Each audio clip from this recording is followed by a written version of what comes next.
2022 से लेके अभी तक ग्यामर पादंग का सैक्रिफाइस को, ग्यामर पादंग का कंट्रीब्यूशन को अभी तक हमारा अरुणाचल का सरकार ने, हमारा अरुणाचल हमने अभी तक उसको रिकॉग्नाइज किया नहीं। तो ग्यामर पादंग को अभी तक रिकॉग्नाइज क्यों नहीं कर रहा है? और यह सवाल जो है सिर्फ अरुणाचल का सरकार तक सीमित नहीं होता है। यह सरकार जो है अरुणाचल प्रदेश का हर कम्युनिटी बेस्ड ऑर्गेनाइजेशन का ऊपर जाता है। निशी एलिट सोसाइटी, ग्यामर पादंग अगर कम्युनिटी हिसाब से देखा जाने से वो निशी कम्युनिटी से है। अभी तक निशी एलिट सोसाइटी का तरफ से उसको क्यों रिकॉग्नाइज नहीं किया है, या फिर आप लोगों ने क्यों अभी तक सरकार को इसको रिकॉग्नाइज करने के लिए आपने क्यों रिकमेंड नहीं किया है? और दूसरा बात यह है, दूसरा ऑर्गेनाइजेशन जो है जैसे कि गलो वेलफेयर सोसाइटी, चाहे ग्यामर पादंग कोई भी कम्युनिटी से हो, लेकिन उन्होंने जो सेक्रीफाइस किया है हम सब के लिए है। तो गलो वेलफेयर सोसाइटी लोग आप लोगों ने क्यों नहीं उठाया है, क्यों बात नहीं किया है? And the same applies with the Tagin cultural society, Adi Bane कबंग, तनी सुपुन दुपुन। और वैसे ही इतना ज्यादा हमारा अरुणाचल में there are more than almost like 25 major tribes and more than 100 sub tribes. अभी हम सब मिलके पादंग सर का सेक्रीफाइस को हम क्यों एक्नॉलेज नहीं कर पा रहे? और दूसरा बात यह है, हमारा यहाँ पे जो स्टूडेंट यूनियंस है अलग अलग प्रकार का है। कम्युनिटी बेस्ड स्टूडेंट ऑर्गेनाइजेशन से, यहाँ पे एपेक्स ऑर्गेनाइजेशन से, स्टूडेंट का खास करके अपसू, all Arunachal Pradesh student union, आप लोग बोलता है ग्यामर पादंग ने बहुत बड़ा काम किया है, लेकिन उसका जो सेक्रीफाइस को अभी तक आप लोगों ने सरकार को क्यों अपील नहीं कर पाए? उसका सेक्रीफाइस को क्यों हम उसको क्यों एक्नॉलेज नहीं कर पा रहे?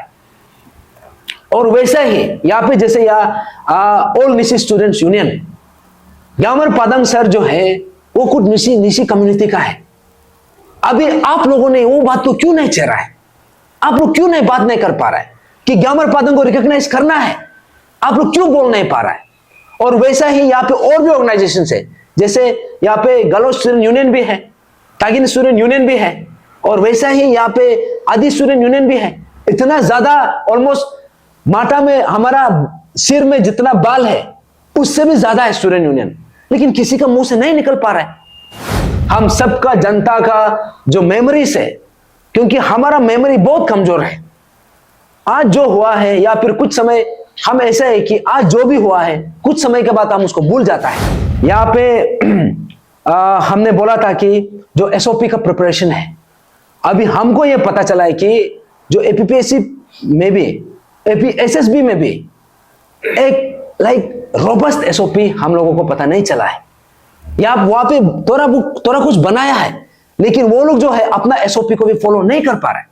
तो हमारा मांगना ये था कि जब एसओपी बनाता है तो उसको एंश्योर करने के लिए there has to be certain provision. तो वो चीज को हमने इतना समय से मांगा है। और तकेत जरंग का टर्मिनेशन किधर है? और उसके अलावा हम लोगों ने यहाँ पे जितना भी ये सरकार का खुद का अश्योरेंस था कि जितना भी प्रोटेस्टर्स है उन लोगों के ऊपर में जितना भी चार्जेस है उसको विद्रॉ करेगा, लेकिन उसको अपोजिट हो रहा है। और वैसा ही उस समय में जितना भी प्रोटेस्टर्स था, जिसको भी इंजरी हुआ था, उन लोगों को कंपेंसेट करेगा, ये भी अश्योरेंस था, वो भी हुआ नहीं है। और वैसा ही यहाँ पे जितना भी जो ये पीडब्ल्यूडी कैंडिडेट्स का जो गाइडलाइंस है उसको स्ट्रीमलाइन करने के लिए हमने जो मांग किया था। और वैसा ही, और यहाँ पे सबसे बड़ा, यहाँ पे जो वन ऑफ द सबसे बड़ा मुद्दा है, ये अरुणाचल प्रदेश का जो chief minister, honourable chief minister Pema Khandu sir ने खुद बोला था कि Arunachal Pradesh public service commission का एग्जाम्स में इसमें एसटी और पीआरसी को कंपलसरी किया जाएगा, लेकिन उसको अभी तक किया नहीं। अभी किस शुभ मुहूर्त का वेट कर रहा है? यहाँ पे जैसे पेमा खांडू सर ने आप बार बार आपने खुद बोला है कि जितना भी यहाँ पे है इन्वॉल्व है, जो भी अक्यूज इन्वॉल्व है, इसको हम लोग एक आयरन हैंड से हम लोग हैंडल करेगा। दैट मीन्स इसको हम लोग एकदम सख्त से सख्त इसको कार्रवाई करेगा। तो अभी यहाँ पे आप हम लोग को पता चलता है कि जितना भी यहाँ पे अक्यूज है इसको रिइंस्टेट करके, क्या ये सख्त से सख्त कार्रवाई करने का ये एग्जाम्पल है क्या? अगर ये एग्जाम्पल है तो हर कोई तब तो स्कैम में इन्वॉल्व होना चाहिए, क्योंकि सरकार का डेफिनेशन तो हमको समझ में नहीं आ रहा है। अभी ये क्या बोलने के लिए कर रहे हैं कि आयरन हैंड का मतलब क्या है? रीइंस्टेटमेंट करने का, जब रीइंस्टेट कर देता है, क्या ये आयरन हैंड से डील करने का इसका मतलब है क्या? तकेत जरंग का ट्रायल प्रोसेस जो है शुरू भी नहीं हुआ है। तो जो फास्ट ट्रैक कोर्ट का जो हम लोगों को एक जुमला दिखाया था, हम लोगों को जो एक पॉलिटिकल गिमिक्स दिखाया था, अभी ये फास्ट ट्रैक कोर्ट किधर है? 3 साल 4 साल हो गया, ऑलमोस्ट 4 साल हो गया। अभी तकेत जरंग का ट्रायल प्रोसेस कब शुरू होगा? क्योंकि हम लोगों को जो एफआईआर लॉन्च किया था, जितना भी यहाँ पे प्रोटेस्टर्स है, हम लोगों का ऊपर में इतना 16-17 एफआईआर लॉन्च किया एक एक इंसान को। अभी उसका ऊपर में ये लोग जो है चार्जशीट बना के ट्रायल प्रोसेस भी शुरू कर दिया। इनफैक्ट यहाँ पे जो पुलिस जो है एक फर्जी हम लोगों का ऊपर में जो मुकदमा चलाया था, उसको कोर्ट ने डिसमिस कर दिया है। तो अभी ये लोग और भी यहाँ पे चार्जशीट फाइल करके रखा है। तो अगर हम लोगों का ऊपर में इतना प्रोएक्टिवली आप लोग कर सकता है, स्टेट का मशीनरी इसमें इन्वॉल्व हो सकता है, तो यहाँ पे जो एक्यूज इन्वॉल्व है, जो एक्यूज यहाँ पे इन जो जिन्होंने ये एंटायर स्कीम को अंजाम दिया है, उन लोगों का ऊपर में अभी तक ये ट्रायल प्रोसेस क्यों शुरू नहीं हुआ है? ये जो है ये टेम्पररी मेजर्स है। ये जो है सिर्फ और सिर्फ सिम्टम्स को जस्ट थोड़ा बहुत एड्रेस किया है, लेकिन असली बीमार अभी भी बचा है। असली बीमार क्या है? असली बीमार जो हमारा Arunachal Pradesh public service commission का जो पेपर लीकेज का जो स्कीम था, उसमें जो भी हम लोगों ने पिछले 3 साल से मर के लड़ के हमने लड़ा है, असली ये मांगना ये है कि अभी जो है ये विसल ब्लोअर एक्ट गया कहा, अभी तक बना क्यों नहीं? और यहाँ पे जो हम लोगों ने prevention of unfair means act जो मांगा था, डेफिनेटली वो आया है, लेकिन उसमें जो एक्चुअल जो मेजर्स होना है, अभी तक वो चीज को इंप्लीमेंट किया नहीं है। और ये भी पता चला है कि ये जो prevention of unfair means act जो है सिर्फ असेंबली से पास हुआ है, अभी तक वो इंप्लीमेंटेशन में नहीं है। तो अभी हमको ये समझ में नहीं आ रहा है कि क्या ये सिर्फ हम सबको जस्ट दिखाने के लिए था क्या? Was it just a political gimmick? कि ये जो कोर्ट का जो वर्डिक्ट है ये कब आया था? In the month of October 2024।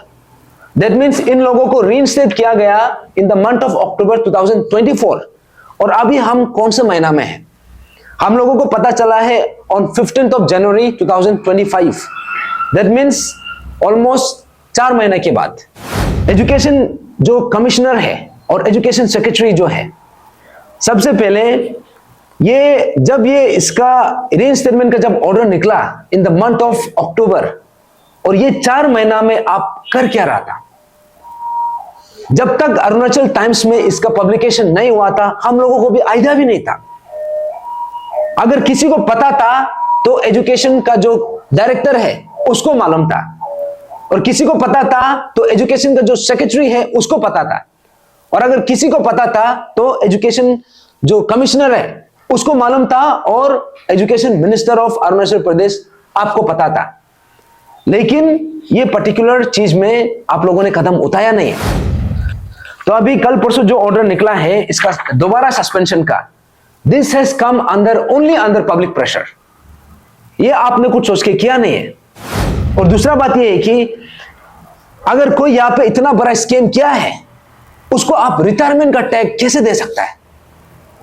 इन लोगों को इमीडिएटली डिसमिस होना चाहिए था, लेकिन डिसमिस करने के बजाय, इसको टर्मिनेट करने के बजाय इन लोगों को रिटायरमेंट दे दिया।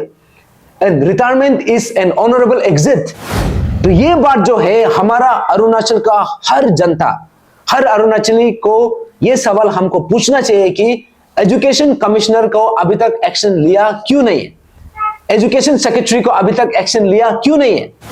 तो हमारा जो अरुणाचल टाइम्स का जो एडिटर है बेंगे आजम सर ने ये चीज को सवाल खड़ा किया, इसको पब्लिक में लेके आया, तब जाके हम लोगों को पता चला।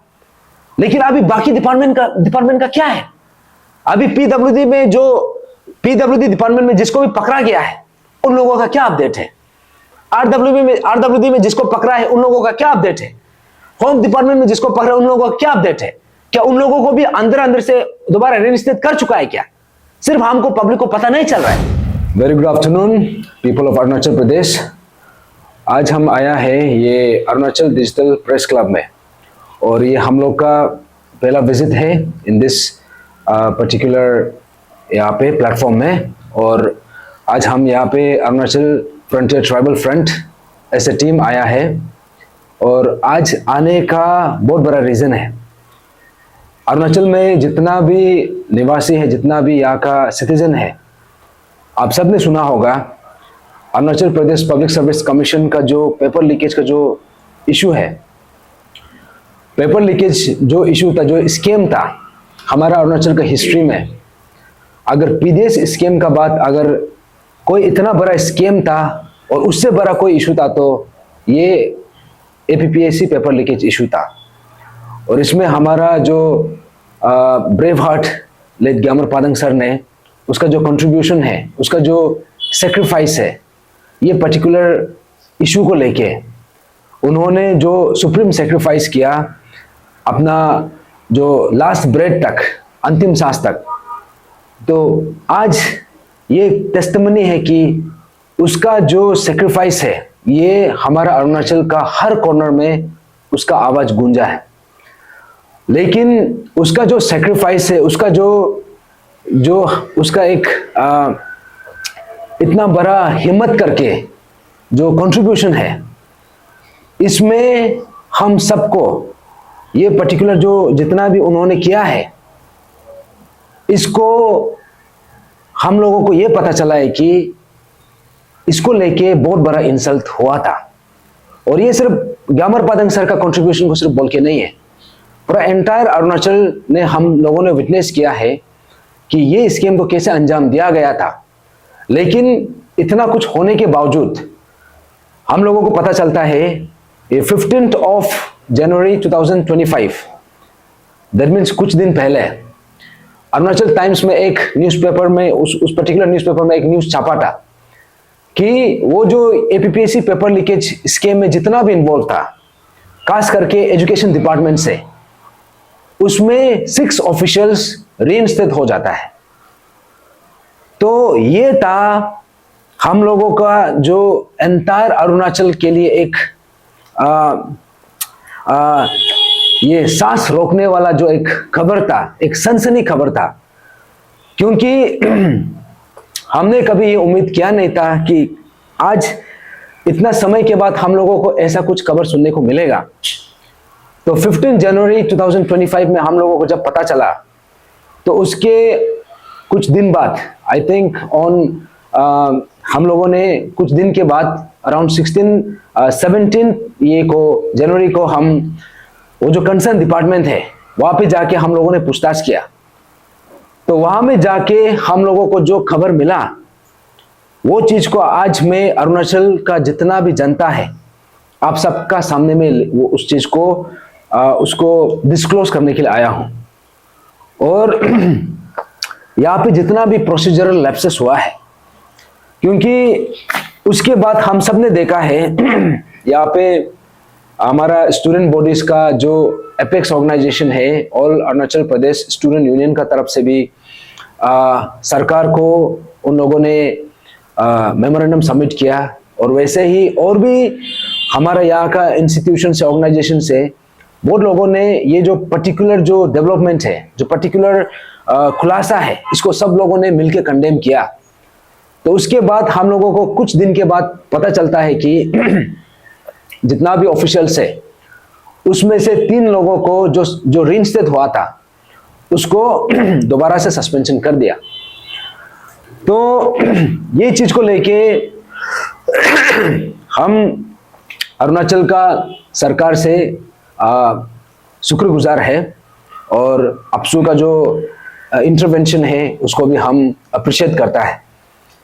लेकिन यहाँ पे जो एक्चुअल सवाल है उसको हमने पूछा ही नहीं है, क्योंकि ये जो पेपर लीकेज में जो घटना हुआ था और उसके बाद यहाँ पे इतना ज्यादा ऑफिशियल्स को पकड़ा गया।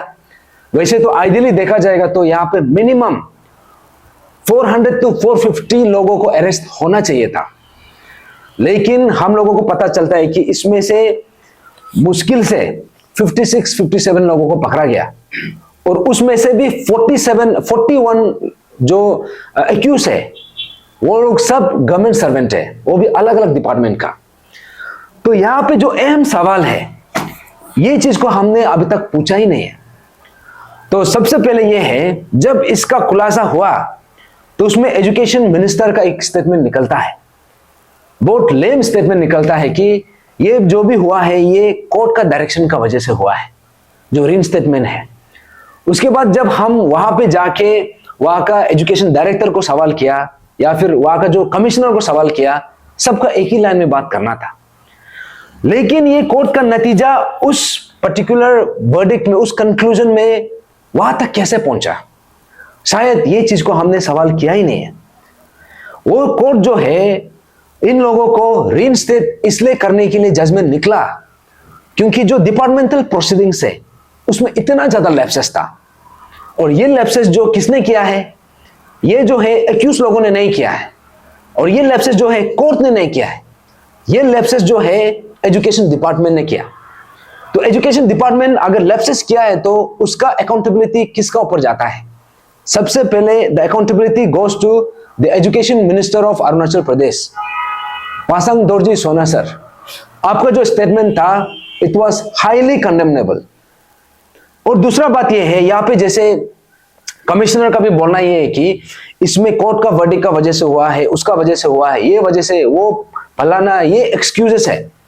जबकि यहाँ पे अगर गलती किसी का है तो एजुकेशन डिपार्टमेंट का है, तो उसको लेके कमिश्नर ने उसको अभी तक अपना रिस्पॉन्सिबिलिटी लिया नहीं है।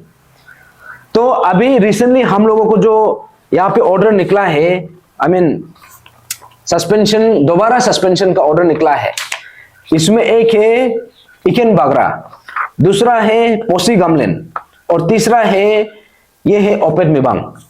अभी तक 3 आदमी का निकला है।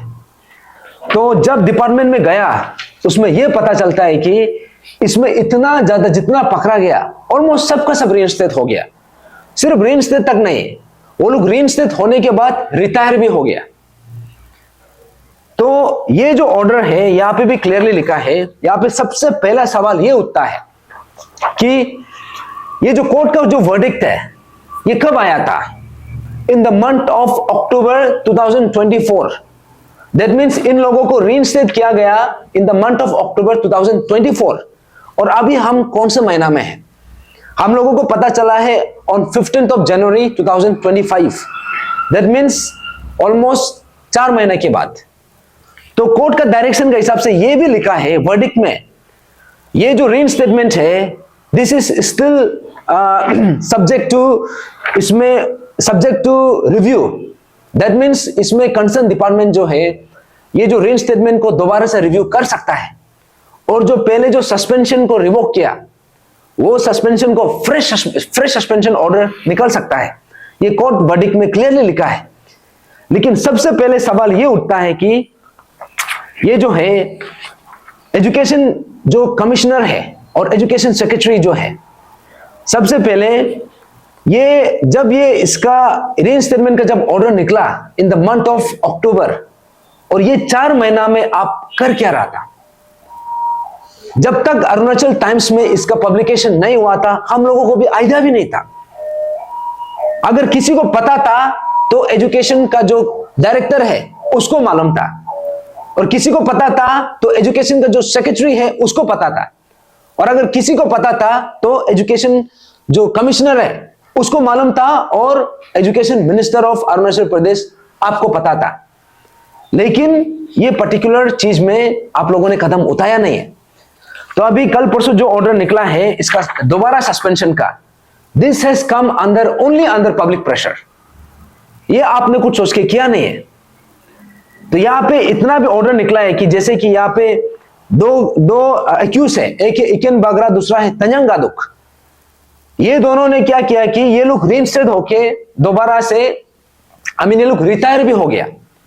तो अभी ये ऑर्डर के हिसाब से ये बोलता है कि कंसर्न डिपार्टमेंट जो ये बोलता है कि जो रिटायर हो चुका है उसको दोबारा सस्पेंशन का लॉजिक नहीं है, इलॉजिकल है बोलता है। तो क्या is the concern department trying to say that आप यहां में जो भी स्कीम है आप उसको अंजाम देने के बाद आप रिटायरमेंट ले सकता है? आप क्या ये आप छूट दे रहा है क्या? और दूसरा बात ये है कि अगर कोई यहां पे इतना बड़ा स्कीम किया है उसको आप रिटायरमेंट का टैग कैसे दे सकता है?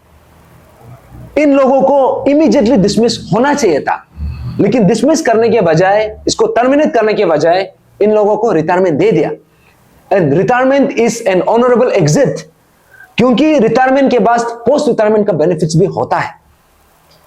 तो ये था अभी जो असली सवाल है, क्योंकि यहां में आने से पहले अभी बहुत लोग होगा ये Arunachal Pradesh public service commission scheme में एग्जैक्टली हुआ क्या था, शायद बहुत लोगों को पता भी नहीं है। तो इन द मंथ ऑफ अगस्त 2022 में एक पर्टिकुलर एग्जाम को लेके ए सिविल 2022 उसको लेके हमारा जो विसल ब्लोअर है ग्यामर पदंग सर ने उसका खुलासा किया। तो उसमें ऐसा था कि अखिलेश यादव के थ्रू से पदंग सर को कुछ क्वेश्चंस मिला, और अखिलेश यादव जो है एक पर्टिकुलर इंस्टीट्यूशन का उसका टीचर था, जेजे इंस्टीट्यूट का, और उसी इंस्टीट्यूट का टीचर जब उससे क्वेश्चन मिला तो बाद में अखिलेश यादव को पूछताछ किया तो पता चलता है कि वो जो क्वेश्चन जो है वो एक स्टूडेंट था, ये जो थॉमस गादुक से क्वेश्चन उसको मिला।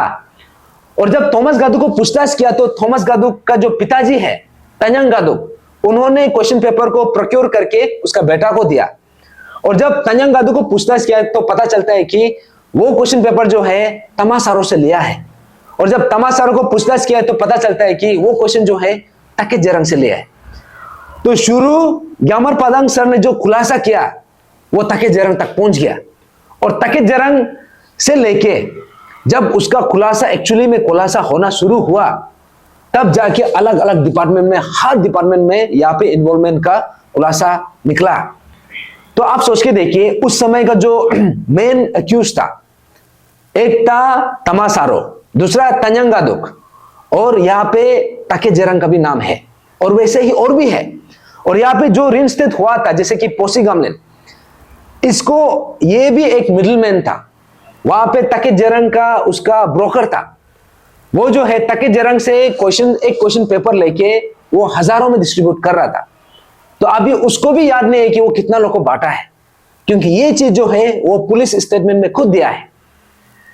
तो ये चीज को लेके जब हमको पता चलता है कि यहाँ पे तंजंग गादुक, पोसी गामलिन, ऐसे वाला लोग जो है दोबारा रिइंस्टेट हो रहा है, ये रिइंस्टेटमेंट जो है ना, ये जस्ट नॉर्मल एक प्रोसीजरल लैप्सेस नहीं है, ये जो है डेलिबरेट सब मिलके इसका एक कोलैबोरेटिवली मिलके इन लोगों को दोबारा से वापस सिस्टम में घुसाने का इन लोगों का एक षड्यंत्र है। तो ये चीज को किया किसने? क्योंकि आप ऐसे नहीं बोल सकते कि तंजंग गादुक खुद से रिइंस्टेट हो गया या फिर पोसी गामलिन खुद से रिइंस्टेट हो गया। रिइंस्टेट अब ये भी नहीं बोल सकते कि कोर्ट का बोलने का वजह से हुआ है। अगर यहां पे ये लोग का जो रिइंस्टेटमेंट का कारण ये है कि इसमें ये जो है डिपार्टमेंट, जो कंसर्न डिपार्टमेंट है, उन्होंने काम किया नहीं। और जो हम बात कर रहे हैं ये सिर्फ एक डिपार्टमेंट का बात कर रहे हैं। अभी उसके बाद जब हम लोगों ने एजुकेशन डिपार्टमेंट के बाद, क्योंकि यहां पे और भी एक्यूज से अलग अलग डिपार्टमेंट से, कोई आरडब्ल्यूडी से है, कोई पीडब्ल्यूडी से है, कोई होम डिपार्टमेंट से है, कोई एग्रीकल्चर से है, देयर वेरियस डिपार्टमेंट्स। जब हम लोगों ने इन लोगों को पूछताछ करना शुरू किया, उनके पास कुछ भी आंसर नहीं है। तब हमने, हमारा टीम का तरफ से भी हमने आरटीआई फाइल किया है। हम लोगों को पता करना है कि एग्जैक्टली अपडेट क्या है। तो अभी जो अहम सवाल है मैं इसमें आ रहा हूं। सबसे पहले अभी यह है कि ये जो कंसर्न डिपार्टमेंट जो है education department, almost more than 3 month से आप लोगों ने एक्शन लिया क्यों नहीं? सबसे पहले दूसरा सवाल यह है कि यहां पे जो एक क्लियरली जजमेंट में भी यह लिखा है कि यहां पे स्टिपुलेटेड 90 डेज का टाइम पीरियड होता है। जैसे कि जब किसी कोई गवर्नमेंट सर्वेंट का सस्पेंशन होता है तो उसका 90 डेज का एक टाइम पीरियड दिया जाता है जहां पे डिपार्टमेंटल इंक्वायरी होता है, और उसी टाइम पीरियड में, उसी का with in the time period जो इसका सस्पेंशन ऑर्डर है उसको रिव्यू करना होता है। लेकिन यहाँ पे एजुकेशन कमिश्नर और एजुकेशन सेक्रेटरी ने, आपने ये पर्टिकुलर जो सस्पेंशन ऑर्डर को रिव्यू किया नहीं है। अभी बताना पड़ेगा इसका रीजन क्या था, किस बेसिस में आपने। आप अभी नहीं बोल सकते कि, ये नहीं बोल सकते कि यहां पे हम लोगों से गलती हो गया। गलती एक बार हो सकता है, and you were given enough time क्योंकि जजमेंट में भी क्लियरली लिखा है कि आप दोबारा सस्पेंशन कर सकता है, फ्रेश सस्पेंशन ऑर्डर निकल सकता है, लेकिन उसका बावजूद भी आप लोगों ने किया नहीं है। This is second question. और तीसरा सवाल यह है कि यहां पे जितना भी जो ऑफिसर जिसको भी पकड़ा गया, इन लोगों को जो रीइंस्टेट हो चुका था उसका रिटायरमेंट भी हो गया। अभी कंसर्न डिपार्टमेंट, थोड़ा पहले मैंने जैसे बोला है, कंसर्न डिपार्टमेंट ये बोलता है कि जो रिटायरमेंट हो गया उसका ऊपर में हम उसको दोबारा सस्पेंशन नहीं कर सकता है। तो are you trying to say that या में कोई भी डिपार्टमेंट में हो, आप इतना बड़ा स्कैम करके आप उसमें वॉलंटरी रिटायरमेंट लेने का आप एनकरेजमेंट दे रहे हैं क्या? या तो आप ये बोल रहे हैं कि जो क्राइम जो कंसर्न ऑफिसर ने किया है वो क्राइम जो है रिटायरमेंट के बाद उसका खत्म हो जाता है क्या? उसका कोई पनिशमेंट नहीं है क्या? Are you trying to say that? उसके बाद जो फोर्थ क्वेश्चन है अभी ये है कि ये जो रीसस्पेंशन, दोबारा से सस्पेंशन, ये जो है 3-4 आदमी लोगों को आप लोगों ने सस्पेंशन, दोबारा से सस्पेंशन करके जो पब्लिक का सेंटिमेंट है उसको कूल डाउन करने का आप लोगों ने ट्राई किया है। लेकिन ये दोबारा सस्पेंशन, ये लोग तो पहले से सस्पेंशन में था फॉर द लास्ट 3.5 years, लेकिन आप इसको दोबारा से सस्पेंशन करके इसमें क्या डिफरेंस हुआ है? हमारा सवाल यह है कि जब ये 3 साल से भी ज्यादा ऑलरेडी सस्पेंशन में था तो अभी तक इन लोगों का टर्मिनेशन क्यों नहीं हुआ है? तो ये बहुत अहम सवाल है। और सिर्फ यहां तक सीमित नहीं होते, अभी जितना भी जिसको भी अरेस्ट किया है उन लोगों का टर्मिनेशन किधर है, उन लोगों का डिसमिसल किधर है? उसके बाद जो 5th क्वेश्चन यहां पे है कि यहां पे जो डेलिबरेटली प्रोसीजरल लैप्सेस किया है एजुकेशन डिपार्टमेंट का तरफ से, अभी ये क्वेश्चन जो है हर अरुणाचली को सीधा पूछना चाहिए एजुकेशन मिनिस्टर को, honourable chief minister of Arunachal Pradesh को, कि एजुकेशन का कमिश्नर को इमीडिएटली क्यों सस्पेंशन नहीं करना चाहिए? क्योंकि उन्होंने डेलिबरेटली इन लोगों को रीइंस्टेट करके रखा और रीइंस्टेट होने देके उन्होंने दोबारा उसका ऊपर में रिव्यू किया भी नहीं। तो अभी तक ये जो एजुकेशन कमिश्नर है और एजुकेशन का सेक्रेटरी है, इसका ऊपर में एक्शन अभी तक लिया क्यों नहीं? आप सिर्फ ये बोलेगा हमसे लैप्स हो गया, हमसे गलती हो गया, दैट इज टोटल लाइक उसको हम दैट इज टोटली अनएक्सेप्टेबल, उसको हम एक्सेप्ट नहीं कर सकता है। तो ये बात जो है हमारा अरुणाचल का हर जनता, हर अरुणाचली को ये सवाल हमको पूछना चाहिए कि एजुकेशन कमिश्नर को अभी तक एक्शन लिया क्यों नहीं है? एजुकेशन सेक्रेटरी को अभी तक एक्शन लिया क्यों नहीं है? क्योंकि अगर वहां से प्रोसीजरल लैप्सेस होकर रीइंस्टेट हुआ है तो कमिश्नर का वजह से हुआ है, ये जो एजुकेशन कमिश्नर है उसका वजह से हुआ है, क्योंकि उन्होंने दोबारा उसको रिव्यू किया नहीं है। और यहां पे अगर एजुकेशन डिपार्टमेंट का तरफ से अगर वहां पे इंक्वायरी कमिटी का जो भी लैप्सेस हुआ है, इसका अकाउंटेबिलिटी कौन लेगा? इसका अकाउंटेबिलिटी जो है एजुकेशन कमिश्नर को लेना चाहिए, लेकिन अभी तक एजुकेशन का कमिश्नर का ऊपर में एक्शन लिया नहीं है। उसके बाद जो नेक्स्ट क्वेश्चन है ये आता है कि ये जो है अगर एजुकेशन डिपार्टमेंट में ऐसा हुआ है या फिर तो और भी डिपार्टमेंट है, अभी उसका अपडेट क्या है?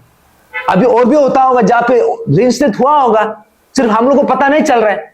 अगर एजुकेशन डिपार्टमेंट में भी इफ अरुणाचल टाइम्स में नहीं छापा होता शायद हमको पता नहीं चलना था। तो हमारा जो अरुणाचल टाइम्स का जो एडिटर है बेंगे आजम सर ने ये चीज को सवाल खड़ा किया, इसको पब्लिक में लेके आया, तब जाके हम लोगों को पता चला। लेकिन अभी बाकी डिपार्टमेंट का क्या है? अभी पीडब्ल्यूडी डिपार्टमेंट में जिसको भी पकड़ा गया है उन लोगों का क्या अपडेट है? आरडब्ल्यूडी में जिसको पकड़ा है उन लोगों का क्या अपडेट है? होम डिपार्टमेंट में जिसको पकड़ा उन लोगों का क्या अपडेट है? क्या उन लोगों को भी अंदर से दोबारा रीइंस्टेट कर चुका है क्या? सिर्फ हमको पब्लिक को पता नहीं चल रहा है। और उसके बाद जो नेक्स्ट क्वेश्चन ये आता है कि यहां पे जो इसका जो प्राइम एक्यूज्ड है अभी तक का जितना खुलासा हुआ है, अभी हम इसी बात को लेके हम लोगों ने, हमारा टीम ने एजुकेशन डिपार्टमेंट में भी गया, कंसर्न अलग अलग डिपार्टमेंट में गया, वहां पे जो सिविल सेक्रेटरीट में जाके वहां का जो कंसर्न जो इसका रिस्पेक्टिव डिपार्टमेंट्स है, हेड ऑफ डिपार्टमेंट्स का पास हम जाके सब कुछ पूछताछ किया। और यहां पे जो एक प्राइम एक्यूज है टकेत जरंग, अभी तक टकेत जरंग का टर्मिनेशन हुआ नहीं है, अभी तक डिसमिसल हुआ नहीं है।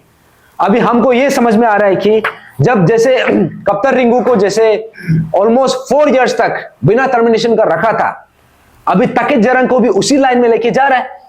अभी ऐसे लग रहा है कि जब ये जो ट्रायल प्रोसेस जो है, जब 10-15 साल हो जाएगा, जब किसी का मेमोरीज में नहीं रहेगा, सब थक जाएगा, तब जाके इसको दोबारा रीइंस्टेट करने जा रहा है। अभी इस हिसाब से तो हमको नजर आ रहा है, क्योंकि सरकार जो है जो चीज को करना चाहिए उसको अभी तक किया नहीं है। और ये जो सबसे बड़ा सवाल जो उठता है, हमारा honourable chief minister of Arunachal Pradesh, ये बात सीधा सीधा पेमा खांडू सर आपके लिए है, क्योंकि आपने बोला था कि उसका जो पार्टी है, आपका जो पार्टी है, आपका जो गवर्नमेंट है, आपका जो सरकार है, आपका सरकार जो एक पॉलिसी है, आपका सरकार का एक पॉलिसी है कि जीरो टॉलरेंस अगेंस्ट करप्शन। अभी जो करप्शन ऑलरेडी इसमें पकड़ा गया है, उन लोगों को ऑलरेडी पनिशमेंट दे, मींस उसको सस्पेंशन में रखा था, अभी वो सस्पेंशन से लेके दोबारा रेंस्टेड हो गया। अभी सबका पब्लिक प्रेशर में आके आप बस उसको आई वॉश के लिए जस्ट दोबारा सस्पेंशन कर दिया। लेकिन ये सब हुआ क्यों? क्या जीरो टॉलरेंस अगेंस्ट करप्शन का मतलब ये है क्या, जहां पे आप किसी एक्यूज को आप पकड़ेगा और उसको दोबारा रेंस्टेड कर देता है? Is this the definition of zero tolerance against corruption? और दूसरा सवाल यह है कि यहां पे जैसे पेमा खांडू सर ने आप बार बार आपने खुद बोला है कि जितना भी यहाँ पे है इन्वॉल्व है, जो भी एक्यूज इन्वॉल्व है, इसको हम लोग एक आयरन हैंड से हम लोग हैंडल करेगा। दैट मीन्स इसको हम लोग एकदम सख्त से सख्त इसको कार्रवाई करेगा। तो अभी यहाँ पे आप हम लोग को पता चलता है कि जितना भी यहाँ पे एक्यूज है, इसको रीइंस्टेट करके क्या ये सख्त से सख्त कार्रवाई करने का ये एग्जाम्पल है क्या? अगर ये एग्जाम्पल है तो हर कोई तब तो स्कैम में इन्वॉल्व होना चाहिए, क्योंकि सर्कल का डेफिनेशन तो हमको समझ में नहीं आ रहा है। अभी ये क्या बोलने के लिए कर रहा है कि आयरन हैंड का मतलब क्या है? रीइंस्टेटमेंट करने का, जब रीइंस्टेट कर देता है, क्या ये आयरन हैंड से डील करने का इसका मतलब है क्या? तो ये कुछ सवाल है जो हमारा अरुणाचल का जितना भी अरुणाचली है, जितना भी अरुणाचल का जनता है, हम सबको समझना जरूरी है कि हमको पूछना है कि ये लोगों को सस्पेंशन में सिर्फ क्यों रखा है, अभी तक टर्मिनेट क्यों नहीं हुआ है, अभी तक डिसमिस क्यों नहीं हुआ है, और इसको कब डिसमिस करने जा रहा है? अभी हमको यह भी पता चला है कि टकेत जरंग का ट्रायल प्रोसेस जो है शुरू भी नहीं हुआ है। तो जो फास्ट ट्रैक कोर्ट का जो हम लोगों को एक जुमला दिखाया था, हम लोगों को जो एक पॉलिटिकल गिमिक्स दिखाया था, अभी ये फास्ट ट्रैक कोर्ट किधर है? 3 साल 4 साल हो गया, ऑलमोस्ट 4 साल हो गया। अभी टकेत जरंग का ट्रायल प्रोसेस कब शुरू होगा? क्योंकि हम लोगों को जो एफआईआर लॉन्च किया था, जितना भी यहाँ पे प्रोटेस्टर्स है, हम लोगों का ऊपर में इतना 16-17 एफआईआर लॉन्च किया एक एक इंसान को। अभी उसका ऊपर में ये लोग जो है चार्जशीट बना के ट्रायल प्रोसेस भी शुरू कर दिया। इनफैक्ट यहाँ पे जो पुलिस जो है एक फर्जी हम लोगों का ऊपर में जो मुकदमा चलाया था, उसको कोर्ट ने डिसमिस कर दिया है। तो अभी ये लोग और भी यहाँ पे चार्जशीट फाइल करके रखा है। तो अगर हम लोगों का ऊपर में इतना प्रोएक्टिवली आप लोग कर सकता है, स्टेट का मशीनरी इसमें इन्वॉल्व हो सकता है, तो यहाँ पे जो एक्यूज इन्वॉल्व है, जो एक्यूज यहाँ पे इन जो जिन्होंने ये एंटायर स्कैम को अंजाम दिया है, उन लोगों का ऊपर में अभी तक ये ट्रायल प्रोसेस क्यों शुरू नहीं हुआ है, और ये किस शुभ मुहूर्त का वेट कर रहा है? तो आज यहां में आने का, ये प्रेस क्लब में आने का रीजन यही है कि यहां का जो अहम मुद्दा है, जो अहम इशू है, जो अहम सवाल है, ये हम सबको करना चाहिए, ये हम सबका जहन में आना चाहिए। तो इसलिए आज हम यहाँ पे आया है, क्योंकि ये सवाल जो है यहाँ पे हमको पता चल रहा है कि ये सवाल कोई पूछ नहीं रहा है, और ये देखा जाए तो अरुणाचल का असली मुद्दा यही है। और अभी हमको ये पता चलता है कि ये जो है यहाँ पे जो सस्पेंशन को रिवोक होने के बाद दोबारा सस्पेंशन करने का जो प्रयास है, ये सिर्फ जो ऐसा है कि जो एक बीमारी है, for example APPSC paper leakage जो इशू था, ये बहुत बड़ा बीमार था, बहुत बड़ा बीमार है, एक कैंसरस वाला डिजीज है। ये कैंसरस वाला डिजीज को उस हिसाब से उसको ट्रीटमेंट करना चाहिए था। लेकिन यहां में ट्रीटमेंट करने के बजाय, डिजीज को ट्रीटमेंट करने के बजाय सरकार ने क्या सिर्फ सिम्टम्स में ध्यान दिया। उन्होंने सिर्फ ऊपर ऊपर से लिपापोती वाला काम किया है। तो अभी हमारा असली सवाल ये उठता है कि ये सब जो रीइंस्टेटमेंट होना, फिर से दोबारा जॉब में वापस जाना, और जो एक्यूज है वो फ्री खुलेआम घूमना, यहां से ये जो है ये इंडिकेशन है कि जो असली इश्यू था वो अभी तक सॉल्व हुआ नहीं है, जिसके लिए हम पिछले तीन ऑलमोस्ट 4 साल से रो रो के, मर मर के, चिल्ला चिल्ला के यहाँ पे हम सड़क में उतर के दिन रात एक करके हम एक ही चीज मांग कर रहा था कि हमको फ्री एंड फेयर सिस्टम चाहिए। लेकिन उसको सोल्व करने के बजाय या तो हम लोगों को ऊपर में अफवाह लगा देता है, कभी पुलिस को लगा कि हम लोगों को रेड मारने देता है, कभी हम लोगों को ऊपर में इतना फोर्स चार्जेस डाल देता है, उसके बाद यहाँ पे इतना लोगों को जेल में भी आपने रखा है। यहाँ पे इतना ऑलमोस्ट मोर देन 100 पीपल, उन लोगों को, इनोसेंट सिटीजन को आपने जेल में रखा है। और हमारा जो पुराना मेंबर्स है, जो स्टूडेंट्स है, उन लोगों को 30 दिन से भी ज्यादा जेल में रखा है। तो यहां से एक बहुत बड़ा इंडिकेशन यह निकलता है कि जहां में सॉल्व करना चाहिए था उसको सॉल्व नहीं करके, जो विक्टिम जो जस्टिस के लिए मांग रहा था उसको इतना बुरी तरीका से इसको सप्रेस करने का प्रयास किया है। तो इसलिए ये बात को जितना भी अरुणाचल का जनता है, आज हम ये माध्यम से, ये मीडिया जो हमारा मीडिया फ्रेटर्निटी का माध्यम से हम अपना आवाज आप तक पहुंचना चाहता है। क्योंकि ये जो इशू था, एपीपीएससी पेपर लीकेज इशू था, ये कोई छोटा मोटा स्कैम नहीं था। जैसे पीडीएस स्कैम में हजारों करोड़ का इन्वॉल्वमेंट हुआ है, लेकिन ये एपीपीएससी पेपर लीकेज इशू जो है ये उससे भी बड़ा है। क्योंकि ये इशू का थ्रू से, ये इशू का वजह से, ये स्कैम का वजह से कितना जनरेशन का लाइफ को बर्बाद किया है। कितना पास्ट में कितना लोग था जो बार बार वाइवा तक भी पहुंच रहा है, मेंस तक पहुंच रहा है, लेकिन हो नहीं पा रहा है। रिपीटेडली ट्राई करने के बाद भी हो नहीं पा रहा है, लेकिन लास्ट में जाके क्या होता है, जब आपसे नहीं हो पाता है तो या तो वो डिप्रेशन में चला जाता है। कितना लोग सुसाइड भी किया होगा, कितना लोग अपना जो एक मींस अपना खुद पे जो भरोसा है वो टूट जाता है। उसके बाद आदमी का जो ये जो एक इंसान का किसी का जिंदगी है, बर्बादी वहां से शुरू होता है। वैसे ही ये जो पर्टिकुलर जो स्कैम है, ये एपीपीएससी पेपर लीकेज स्कैम जो है, हम लोगों का लाइफ टाइम में, हमारा जनरेशन में एटलीस्ट इससे बड़ा स्कैम शायद हो नहीं सकता है। और ये जो स्कैम था, हम लोगों का एम्स, हमारा होप्स, हमारा एस्पिरेशंस, हमारा जो भी हमारा डिजायर है, हमारा जो हम अपने खुद के लिए हम फ्यूचर जो देख रहा था, ये जो स्कैम जो है वो सबको जिंदा गाड़ने का काम किया है। उसको जिंदा उसको बरी किया है। तो अभी जो जितना जो इन्वॉल्व था, अभी उसको पनिशमेंट नहीं देके दोबारा रीइंस्टेट कर रहा है। इसमें यहां से एक इंडिकेशन, एक मैसेज ये जा रहा है कि जिस इनोसेंट विक्टिम को आप लोगों ने, सिस्टम ने जो है इसको जिंदा गाड़ने का जो काम किया है, इसको जो एक्यूज को दोबारा रीइंस्टेट करके आप क्या कर रहा है कि जो मर गया था उसको दोबारा निकाल के हजारों टुकड़ा कर रहा है। तो ये जो है, इससे बड़ा इंसल्ट हमारा अरुणाचल का, हर अरुणाचली के लिए हो नहीं सकता है। और खास करके जितना भी यहां में एस्पिरेंट्स है, जितना भी स्टूडेंट्स है, जितना भी माँ पिताजी है, जितना भी अना अबू है, आप सब देख रहे हैं। क्योंकि जब आपका बच्चा का साथ अन्याय होता है तो सिर्फ आपका बच्चा तक को वो चोट नहीं पहुंचता है, वो चोट जो है माँ पिताजी तक भी पहुंचता है, उसका फैमिली तक पहुंचता है। और आज हमको पता चल रहा है कि जो बीमारी हमने 2022 में डायग्नोस किया, जिसका हमें उसका पता चला, उसका हम लोगों को पता चला है कि ये है बीमारी, वो बीमारी को अभी तक ट्रीटमेंट किया नहीं है। उल्टा जो विक्टिम हम यहाँ पे बार बार रो रो के बोल रहे हैं कि ये बीमार अभी भी हमको दर्द दे रहा है, वो विक्टिम को उल्टा सप्रेस करने में सरकार जो पूरा मशीनरी को लगा दिया।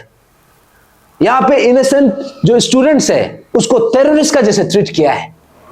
हम लोगों का ऊपर में जो स्टेट का सबसे ड्रैकोनियन लॉ है, Arunachal Pradesh unlawful activities prevention act अपुआपा, वो एक्ट को हम लोगों का ऊपर में, पेरेंट्स का ऊपर में, इनोसेंट प्रोटेस्टर्स का ऊपर में ऐसा उसको ऊपर में लगाया, उसको ऊपर में हम लोग ऊपर में इंपोज करके हम लोगों को यहाँ पे कुचलने का काम किया है। तो आज हम यहाँ पे जो आया है, ये हम अरुणाचल का जनता को दोबारा रिमाइंड करने के लिए आया है, आप सबको याद दिलाने के लिए आया है कि जो मुद्दा हम 2022 में उठाया था, वो मुद्दा जो है आज हम 2025 में है, 2025, ये 3 साल हो गया है, लेकिन इसका अभी तक सही कंक्लूजन आया नहीं है। तो और खास करके आज सबको पता है, आज 25 जनवरी 2025 और आज नेशनल वोटर्स डे है। और कल आप सबको पता है, कल हमारा इंडिया का, हमारा एंटायर कंट्री का रिपब्लिक डे है, 26 जनवरी। तो ये रिपब्लिक का मतलब क्या है? What is the definition of Republic?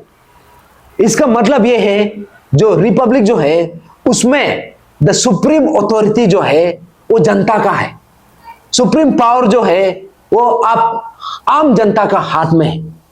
और आज का दिन जो है 25 जनवरी 2025, आज जो है, आज नेशनल वोटर्स डे है। तो आपको समझ में आना है कि यहां पे जनता को सुप्रीम क्यों मानता है और हम रिपब्लिक डे सेलिब्रेट कर क्यों रहा है। क्योंकि रिपब्लिक डे जो है, रिपब्लिक का जो सिग्निफिकेंस है, ये यहां से एक मैसेज क्लियरली जाता है कि जनता जनार्दन, जनता का आवाज जो है वो सुप्रीम है। जनता का जो दुख दर्द जो है, जनता का जो पुकार है, उसका आगे में कोई यहां पे कोई राजा टिक नहीं सकता है, कोई यहां पे सत्ता टिक नहीं सकता है। जितना भी जो हमारा डेमोक्रेटिक सेटअप है, यहां पे जो सत्ता में है, चाहे वो ऑनरेबल चीफ मिनिस्टर क्यों ना हो, एजुकेशन मिनिस्टर क्यों ना हो, डिप्टी सीएम क्यों ना हो, आप अगर उस कुर्सी में हैं तो आप जनता का आवाज का, जनता जनार्दन का, उसका इंटरेस्ट के लिए है, उसके लिए है और उसका इंटरेस्ट में काम करना है। तो इसलिए आज हमने जो हम यहाँ पे जो आया है कि आज नेशनल वोटर्स डे है। नेशनल वोटर्स डे से हमको क्या पता चलता है? सिर्फ वोट मारना नहीं है, यहां से यह पता चलता है कि हमारा पास ताकत है, हम आम जनता का पास, हमारा पास वो ये जो पावर है जो हमको हमारा कॉन्स्टिट्यूशन ने हमको दिया, हमारा एक रिपब्लिक ने हमको दिया, जो हमारा कंट्री है। तो कल जो रिपब्लिक डे जो हम सेलिब्रेट करने जा रहे हैं, मैं अरुणाचल प्रदेश का सरकार को, अरुणाचल प्रदेश का हर एक नागरिक को यह रिमाइंड करने के लिए आया हूं कि हमने देखा है 2022 से पहले भी देखा है, 2022 का बाद भी देखा है कि हर साल, चाहे वो रिपब्लिक डे हो, चाहे वो स्टेटहुड डे हो, चाहे वो इंडिपेंडेंस डे हो, कोई भी इंपॉर्टेंट ओकेजन में यहां पे जो सोशली या फिर जिन्होंने यहां पे बहुत सेल्फलेस कंट्रीब्यूशन किया है सोसाइटी में, उन लोगों को रिकॉग्नाइज किया है। या तो गोल्ड मेडल दिया जाता है या फिर उसको अवार्ड दिया जाता है। लेकिन 2022 से जब से ये पेपर लीकेज का खुलासा हुआ, आज वो जो पर्टिकुलर जो स्कीम है उसको जो खुलासा किया था, हमारा ब्रदर, अरुणाचल का बेटा, अरुणाचल का भाई, अरुणाचल का ब्रेव हार्ट ग्यामर पादंग, 2022 से लेके अभी तक ग्यामर पादंग का सैक्रिफाइस को, ग्यामर पादंग का कंट्रीब्यूशन को अभी तक हमारा अरुणाचल का सरकार ने, हमारा अरुणाचल हमने अभी तक उसको रिकॉग्नाइज किया नहीं है। यहां में हर साल आप यहां पे जितना भी सोशली या फिर कोई भी फील्ड में जो कंट्रीब्यूट करता है, जो सेक्रीफाइस करता है, उन लोगों को रिकॉग्नाइज किया जाता है। हम बोल रहे हैं कि that is a very good thing, करना है। लेकिन ग्यामर पादंग से क्या दुश्मनी है? क्या ग्यामर पादंग ने खुलासा करके हमारा जो अरुणाचल का फ्यूचर को जो बचाने का जो कोशिश किया है, जो प्रयास किया है, क्या ये कुछ गलत काम कर दिया क्या? हमारा जो लेट ग्यामर पादंग ने ये जो पेपर लीकेज को ये सबका पब्लिक डोमेन में लेके आके या फिर जो सिस्टम में जो गलत चल रहा था उसको करेक्शन करने के लिए, हमारा फ्यूचर को संवारने के लिए, हमारा यंग जनरेशन जो अनएम्प्लॉयड यूथ है, जो खास करके हमारा फ्यूचर है, उसका जो आगे का रास्ता को संभालने के लिए जो एक कोशिश किया है, क्या उन्होंने कोई गलत किया है क्या? तो ग्यामर पदंग को अभी तक रिकॉग्नाइज क्यों नहीं कर रहा है? और यह सवाल जो है सिर्फ अरुणाचल का सरकार तक सीमित नहीं होता है। यह सरकार जो है अरुणाचल प्रदेश का हर कम्युनिटी बेस्ड ऑर्गेनाइजेशन का ऊपर जाता है। निशी एलिट सोसाइटी, ग्यामर पदंग अगर कम्युनिटी हिसाब से देखा जाने से वो निशी कम्युनिटी से है। अभी तक निशी एलिट सोसाइटी का तरफ से उसको क्यों रिकॉग्नाइज नहीं किया है, या फिर आप लोगों ने क्यों अभी तक सरकार को इसको रिकॉग्नाइज करने के लिए आपने क्यों रिकमेंड नहीं किया है? और दूसरा बात यह है, दूसरा ऑर्गेनाइजेशन जो है जैसे कि गलो वेलफेयर सोसाइटी, चाहे ग्यामर पदंग कोई भी कम्युनिटी से हो, लेकिन उन्होंने जो सेक्रीफाइस किया है हम सब के लिए है। तो गलो वेलफेयर सोसाइटी लोग आप लोगों ने क्यों नहीं उठाया है, क्यों बात नहीं किया है? And the same applies with the Tagin cultural society, Adi Bane कबंग, तनी सुपुन दुपुन। और वैसे ही इतना ज्यादा हमारा अरुणाचल में there are more than almost like 25 major tribes and more than 100 sub tribes. अभी हम सब मिलके पदंग सर का सेक्रीफाइस को हम क्यों एक्नॉलेज नहीं कर पा रहे? और दूसरा बात यह है, हमारा यहाँ पे जो स्टूडेंट यूनियंस है अलग अलग प्रकार का है, कम्युनिटी बेस्ड स्टूडेंट ऑर्गेनाइजेशन से, यहाँ पे एपेक्स ऑर्गेनाइजेशन से, स्टूडेंट का खास करके अपसू all Arunachal Pradesh student union, आप लोग बोलता है ग्यामर पदंग ने बहुत बड़ा काम किया है, लेकिन उसका जो सेक्रीफाइस को अभी तक आप लोगों ने सरकार को क्यों अपील नहीं कर पाए? उसका सेक्रीफाइस को क्यों हम उसको क्यों एक्नॉलेज नहीं कर पा रहे? और वैसा ही यहाँ पे जैसे ऑल निशी स्टूडेंट्स यूनियन, ग्यामर पदंग सर जो है वो खुद निशी कम्युनिटी का है। अभी आप लोगों ने वो बात को क्यों नहीं छेड़ा है? आप लोग क्यों नहीं बात नहीं कर पा रहे हैं कि ग्यामर पदंग को रिकॉग्नाइज करना है? आप लोग क्यों बोल नहीं पा रहा है? और वैसा ही यहाँ पे और भी ऑर्गेनाइजेशन है, जैसे यहाँ पे गलो स्टूडेंट यूनियन भी है, तागिन स्टूडेंट यूनियन भी है, और वैसा ही यहाँ पे आदि स्टूडेंट यूनियन भी है। इतना ज्यादा ऑलमोस्ट माटा में हमारा सिर में जितना बाल है उससे भी ज्यादा है स्टूडेंट यूनियन, लेकिन किसी का मुंह से नहीं निकल पा रहा है। तो मेरा बोलना यह है कि हम यहाँ पे किसी को कंडेम करने के लिए नहीं आया है, हम यहाँ पे किसी को यहाँ पे क्रिटिसाइज करने के लिए नहीं आया है। हम यहाँ पे आया है तो आपको रिमाइंड करने के लिए कि अभी तक आपका साइलेंस जो है ये बहुत डेफिनिंग है। ये जो साइलेंस जो है ये बहुत कुछ बयां कर रहा है। तो जब हमारा बीच में ऐसा एक शख्स आया जो हम सबको एक रास्ता दिखा के अंतिम सांस तक उसी स्टैंड में निर्भर होके, उसमें निडर होके उस पर खड़ा रहा, तो इसको रिकॉग्नाइज करने में हम सबका इक्वल योगदान होना चाहिए। तो इसलिए हमारा जितना भी आम जनता है, आप सबको ये एक रिमाइंडर था। तो कल का जो रिपब्लिक डे का जो सेलिब्रेशन है, हम सबसे ये अपील करता है कि हमारा जो विसल ब्लोअर ग्यामर पदंग सर को हम ये उम्मीद करता है कि सरकार इसका कंट्रीब्यूशन को रिकॉग्नाइज करेगा। और उसका जो अंतिम इच्छा था, और चाहे उसका इच्छा नहीं होने से भी अभी हम सबका, हमारा एक दिल का, हर अरुणाचली का दिल से ये निकलता है कि उसका ऑनर में, उसका मेमोरी में जो स्टैच्यू ऑफ ऑनेस्टी है इतना समय से पेंडिंग बैठा हुआ है, अभी स्टैच्यू ऑफ ऑनेस्टी को इमीडिएटली इसको कंस्ट्रक्ट करने का, इसको बनाने का हमारा सरकार से ये निवेदन है, ये अपील है। और कल का दिन में पोस्टुमसली ही सही यहाँ पे पदंग सर का जो कंट्रीब्यूशन है उसको रिकॉग्नाइज करना चाहिए। और उसके साथ साथ हमने जैसे बोला है, अभी तक जो खुलासा हुआ है या फिर अभी तक जो लास्ट 2-3 दिन में हम लोगों को देखने को मिला, यहाँ पे सस्पेंशन को रिइंस्टेट किया जाता है, फिर दोबारा सस्पेंशन किया है। ये जो है ये टेम्पररी मेजर्स है। ये जो है सिर्फ और सिर्फ सिम्टम्स को जस्ट थोड़ा बहुत एड्रेस किया है, लेकिन असली बीमार अभी भी बचा है। असली बीमार क्या है? असली बीमार जो हमारा Arunachal Pradesh public service commission का जो पेपर लीकेज का जो स्कीम था, उसमें जो भी हम लोगों ने पिछले 3 साल से मर के लड़ के हमने लड़ा है, असली ये मांगना ये है कि अभी जो है ये विसल ब्लोअर एक्ट गया कहाँ, अभी तक बना क्यों नहीं? और यहाँ पे जो हम लोगों ने prevention of unfair means act जो मांगा था, डेफिनेटली वो आया है, लेकिन उसमें जो एक्चुअल जो मेजर्स होना है अभी तक वो चीज को इंप्लीमेंट किया नहीं है। और ये भी पता चला है कि ये जो prevention of unfair means act जो है सिर्फ असेंबली से पास हुआ है, अभी तक वो इंप्लीमेंटेशन में नहीं है। तो अभी हमको ये समझ में नहीं आ रहा है कि क्या ये सिर्फ हम सबको जस्ट दिखाने के लिए था क्या?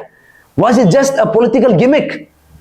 तो वैसा ही यहाँ पे और भी जो डिमांड है, जैसे हमने जो चीज को इतना समय से हम लोगों ने मांगा है, हम लोगों ने यहाँ पे सरकार से अपील किया है कि ये चीज को हम कॉम्प्रोमाइज नहीं कर सकता है, खास करके जो हमारे स्टेट को लेके सबसे सिग्निफिकेंट है, सबसे इंपॉर्टेंट है।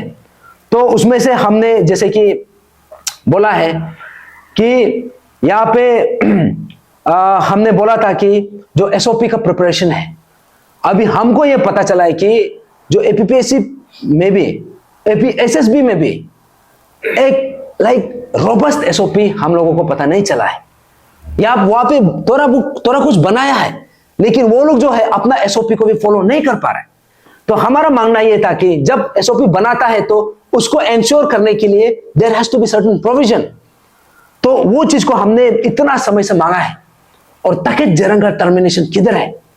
और उसके अलावा हम लोगों ने यहाँ पे जितना भी, ये सरकार का खुद का अश्योरेंस था कि जितना भी प्रोटेस्टर्स है उन लोगों के ऊपर में जितना भी चार्जेस है उसको विद्रॉ करेगा, लेकिन उसको अपोजिट हो रहा है। और वैसा ही उस समय में जितना भी प्रोटेस्टर्स था, जिसको भी इंजरी हुआ था, उन लोगों को कंपेंसेट करेगा, ये भी अश्योरेंस था, वो भी हुआ नहीं है। और वैसा ही यहाँ पे जितना भी जो ये पीडब्ल्यूडी कैंडिडेट्स का जो गाइडलाइंस है उसको स्ट्रीमलाइन करने के लिए हमने जो मांग किया था, और वैसा ही। और यहाँ पे सबसे बड़ा, यहाँ पे जो वन ऑफ द सबसे बड़ा मुद्दा है, ये अरुणाचल प्रदेश का जो chief minister, honourable chief minister Pema Khandu sir ने खुद बोला था कि Arunachal Pradesh public service commission का एग्जाम्स में इसमें एसटी और पीआरसी को कंपलसरी किया जाएगा, लेकिन उसको अभी तक किया नहीं है। अभी किस शुभ मुहूर्त का वेट कर रहा है? अभी आप देखेगा तो अभी आप सोच के देखिए, जितना भी यहाँ पे जनता है, आप खुद भी देख लीजिए। आप आसाम का कोई एग्जामिनेशन को आप उसका एडवर्टाइजमेंट को ही देखिए, उसका एडवर्टाइजमेंट में यह लिखता है कि उसमें एलिजिबल होने के लिए सबसे पहले आपका पास वहां का पीआरसी होना पड़ेगा, वहां का जो कंसर्न जो डोमिसाइल सर्टिफिकेट आपका पास होना पड़ेगा। सेम चीज जो है मिजोरम में भी है, सेम चीज जो है ये नागालैंड में भी है, सेम चीज सिक्किम में भी है। तो हमारे स्टेट हम क्या चीज के लिए वेट कर रहे हैं? और यहाँ पे जो अनएम्प्लॉयमेंट का जो क्राइसिस है, हमारा जो इतना कम पॉपुलेशन में भी ये नेशनल एवरेज से भी ज्यादा है, इसको कब करेगा?